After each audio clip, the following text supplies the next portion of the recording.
studio, kaya tao sa Australia. Kaya nagpropaganda namin sa mga eskwelahan sa Presbyterian. 2004, si John Kipakuato. Kabalik ko din ng insoan. Salamat sa Ginoo.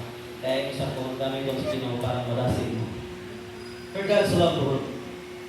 Hindi lang ko magdasin sa kong libro, kundi magdasin po ko sa ng pastor. Hallelujah, din kapita. O sa kuban pa nga naakaw hindi, nalilit na ito pareha kay Leon. Pero pareha na tanga anak sa Ginoo. Basta nituo ka ni Christ, nituo ka ni Lord, kasi yan ang protektar mo. The Lord is my shepherd. Isa may hinumnum na versikulo ba?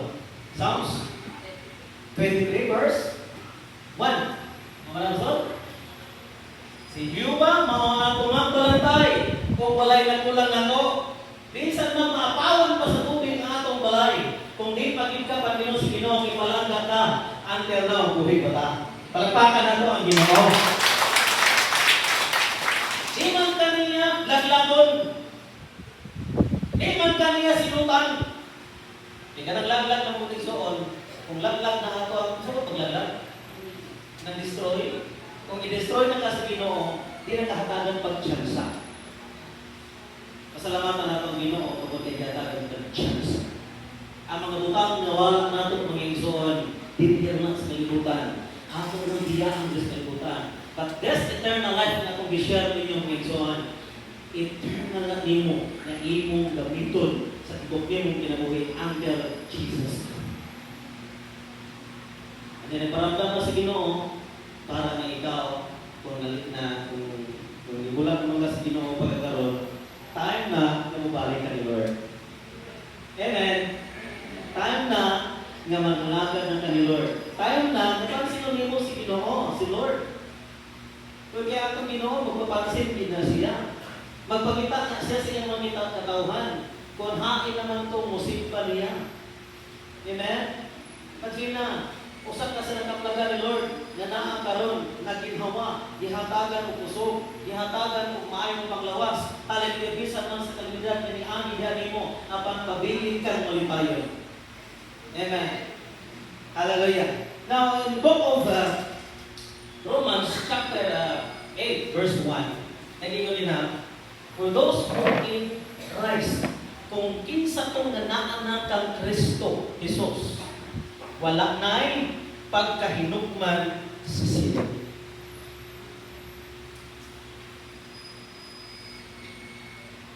Itong mga anak na ni Kristo, may mga amin.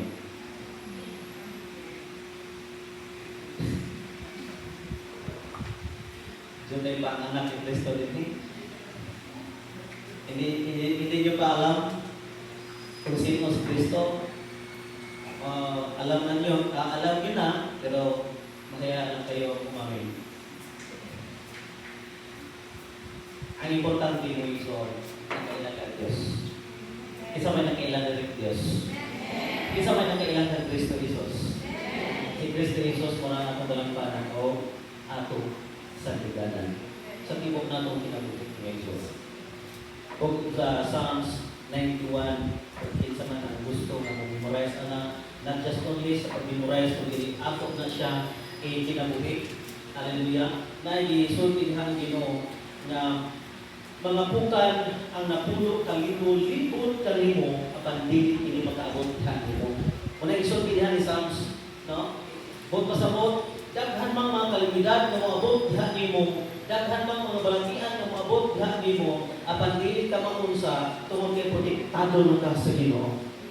He that dwelleth in the secret place of the Most High shall abide under the shadow of the Almighty. And I will say of the Lord, David says, He is my refuge and my fortress. My God, in Him will I trust. Si Psalms, ningon siya, siya na nagpuyo sa dapit niya tinambok. Hallelujah.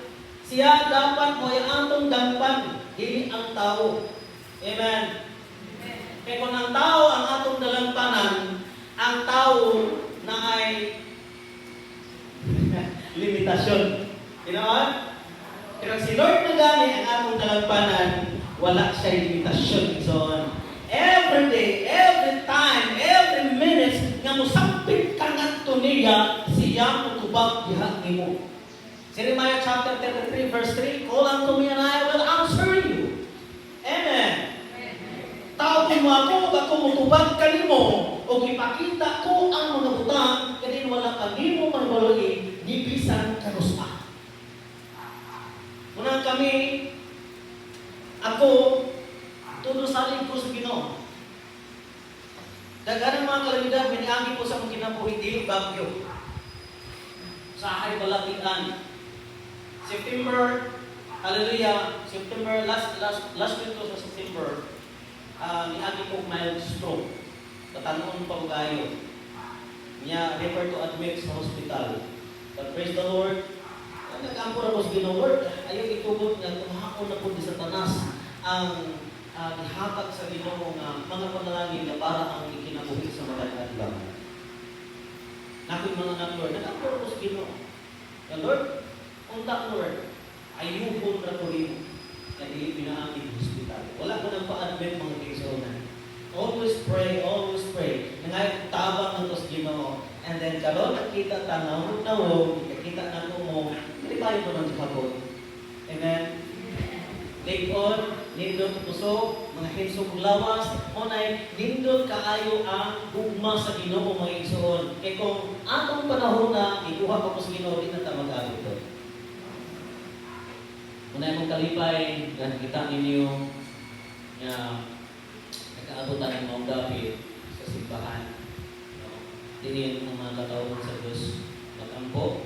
Diin ang katawhan sa Diyos mag-guide. Diin ang katawhan sa Diyos magsimba at kaniya sa Espiritu o kapatulan. Simba ta, kaniya, bisan wala nato siya makita, pero akong ihagit lang ang tanan.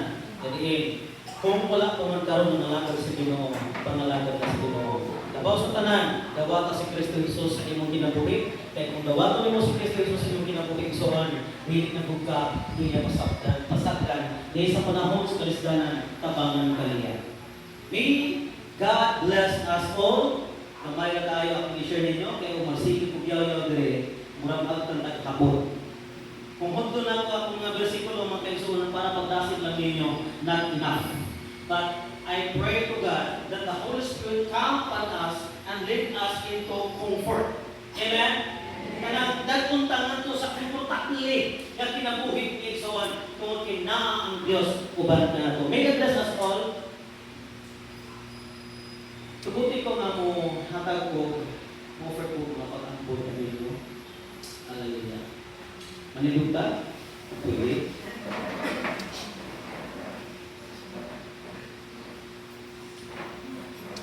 Oh, Heavenly Father, thank you so much, Lord. This morning, Lord God, we are here in the place of Kanlaon.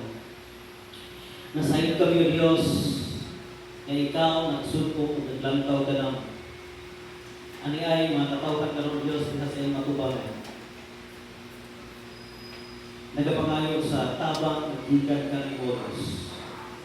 Kaya tabang nagikan ka ni mo Ginoo, nindot o hapsay, kumplito. Pagniya kami Diyos, alos na pagkalis na ito kanila, to continue, Father God, sa ilaha Ginoo na paglanggan ka nimo o pagservisyo diha ka nimo, Father God. Bisan unsang na grupo nga naa sila ng Ginoo na datin, I pray to bless them and let your Spirit of God guide them in the name of Jesus. Comfort them for those our family na naa Ginoo sa kagulanan Ginoo. Nanawag ang mga balay. I pray na mag-rest up ka Ginoo o mga panalangin para na ito kanila o Diyos. Ang pinigituuhan, gilakuman namahan. Naliin mo ang dapat o Diyos, i-restore mo sila Ginoo. Pag unang-una o Diyos, hindi lang makasingkasing Ginoo, may ma-restore ka sa inyong presensya. Lord, I pray na kini mo ang dapat Ginoo sa Kanlaon City o Diyos. Katong mga katauhan Ginoo nga nawat-an o mga panimalay, nawat-an o minahal sa kinabuhi. Ako naghangyo di kanimo Diyos. Send your Spirit, Father God, to comfort them in the name of Jesus of Nazareth. For we believe, Lord, na Ikaw ang Ginoo kagamanan ng bantugan na angin namong saligan sa tigan, kadagpan sa kanunay namahan. Usap itugyan di kanimo ang tanan o Diyos. Kini mo ang dapat, isa nang kini-share Ginoo nga ako Ginoo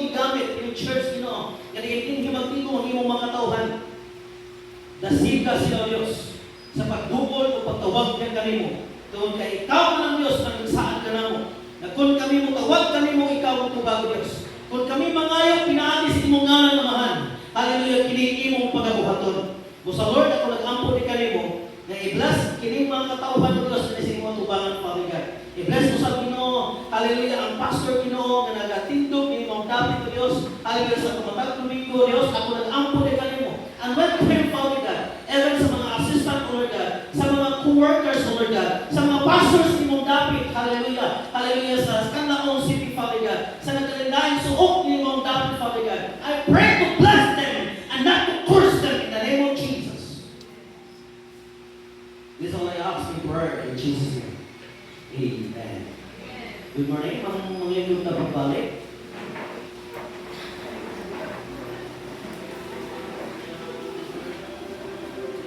Sa